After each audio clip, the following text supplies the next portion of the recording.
ನಟಿ ನಿರೂಪಕಿ ಅಪರ್ಣಾ ಅವರ ನಿಧನಕ್ಕೆ ಗಾಯಕಿ ಅರ್ಚನಾ ಉಡುಪ ಅವರು ಕೂಡ ಸಂತಾಪವನ್ನು ಸೂಚಿಸಿದರು. ಈಗ ತಾವು ದೃಶ್ಯಗಳಲ್ಲಿ ಏನು ನೋಡ್ತಾ ಇದ್ರೆ ಇಲ್ಲಿ ಪೊಲೀಸ್ ಗೌರವವನ್ನು ಈಗ ನೀಡ್ತಾ ಇರುವಂಥ ಒಂದು ದೃಶ್ಯ ಬನಶಂಕರಿಯ ಚಿತಾಗಾರದಿಂದ. ಯಾಕಂದರೆ CM ಸಿದ್ದರಾಮಯ್ಯ ಅವರು ಕೂಡ ಆದೇಶವನ್ನು ಕೊಟ್ಟಿದ್ದರು, ಪೊಲೀಸ್ ಗೌರವಗಳೊಂದಿಗೆ ಅಪರ್ಣಾ ಅವರ ಅಂತ್ಯಕ್ರಿಯೆ ನೆರವೇರಿಸಬೇಕು ಅಂತೇಳಿ. ಸೊ ಹಾಗಾಗಿ ಈಗ ಪೊಲೀಸ್ ಗೌರವವನ್ನು ನೀಡಲಾಗ್ತಾ ಇದೆ.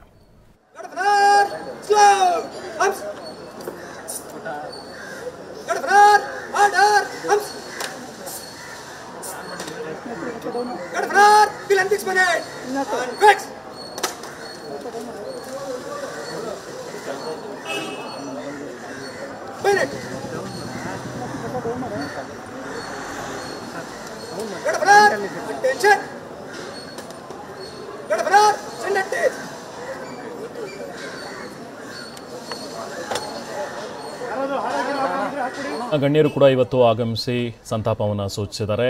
ನಟಿ